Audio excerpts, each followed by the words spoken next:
திருப்பூரிலிருந்து கும்பகோணம், மயிலாடுதுறை, சீர்காழி, திருவாரூர் உட்பட பல்வேறு பகுதிகளில் இருந்து சுற்றுலாவிற்கு சென்ற தமிழர்கள் அங்கு சிக்கி இருக்கக்கூடிய நிலையில் தற்போது சீர்காழி செய்தியாளர் பிரசன்னா நம்முடன் இணைந்திருக்கிறார். அவரிடம் பேசலாம். பிரசன்னா, இப்போ சீர்காழியிலிருந்து எவ்வளவு சுற்றுலா பயணிகள் நேபாளத்திற்கு போயிருந்தாங்க?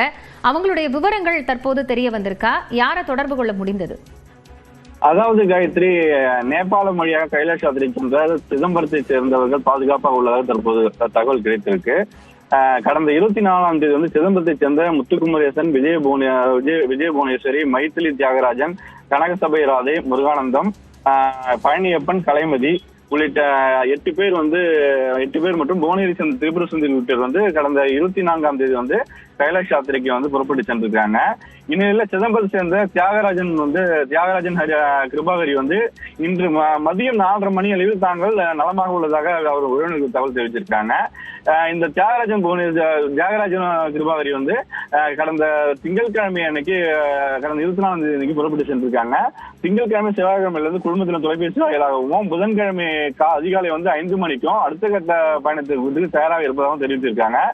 இன்று காலை வந்து 11 மணி அளவில் பகுதியில் ஏற்பட்ட வெள்ளப்பெருக்கு காரணமாக அவர்கள் சிக்கியுள்ளதாகவும் தகவல் சொல்லியிருக்கிறாங்க.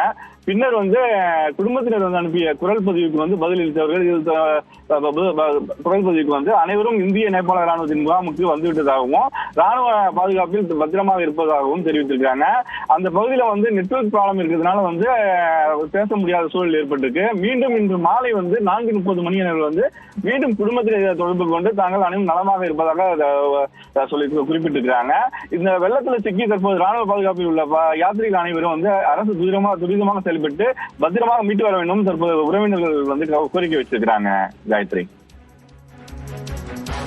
பிரசன்னா, இப்போ சீர்காழி உட்பட அந்த தஞ்சை மாவட்டம், மயிலாடுதுறை உள்ளிட்ட பல பகுதிகளில் இருந்து இதுல சுற்றுலா சென்றவர்களோட எண்ணிக்கை அப்படிங்கறத பார்க்க முடிகிறது. இப்போ அவங்கெல்லாம் வந்து எந்த அளவுல, இப்போ ஒரு குடும்ப அடிப்படையில எப்படி வந்து மாவட்ட நிர்வாகம் அந்த தகவலை சேகரிக்கிற பணியில ஈடுபட்டிருக்காங்க? இப்ப சம்பந்தப்பட்ட நிறுவனம் தரப்புல இருந்து என்ன தரவுகளை கேட்டு பெற்று இருக்காங்க?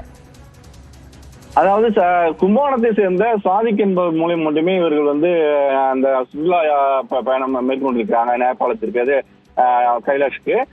இந்த தகவல் வந்து அந்த சுற்றுலா அழைத்து சென்றவர் மூலம் தகவலை பெற்று தற்போது சம்பந்தப்பட்ட தாசில்தார்கள், வட்டாட்சியர்கள் மற்றும் கோட்டாட்சியர்கள் மூலம் வந்து அந்தந்த பகுதிக்கு சென்று விசாரணை மேற்கொண்டு வந்துட்டு இருக்கிறாங்க. இது தொடர்பாக வந்து அந்த மாவட்ட ஆட்சியர்கள் வந்து உடனடியாக சம்பந்தப்பட்ட பகுதிகளுக்கு நேரடியாக சென்று விசாரணை மேற்கொண்டு அவர்களுடைய நலம் குறித்து வீட்டிற்கு ஏதாவது அழைப்பு வந்துள்ளதா என்ற விசாரணையை மேற்கொண்டு வந்துட்டு இருக்கிறாங்க. தற்போது இந்த சிதம்பரம் பகுதியில் வந்து வட்டாட்சியர் வந்து அந்தந்த பகுதியில் நேராக சென்று விசாரணை மேற்கொண்டு வந்துட்டு இருக்காங்க. காயத்ரி, நன்றி பிரசன்னா. கூடுதல் விவரங்களுக்காக நாம மீண்டும் இணையலாம். தொடர்ந்து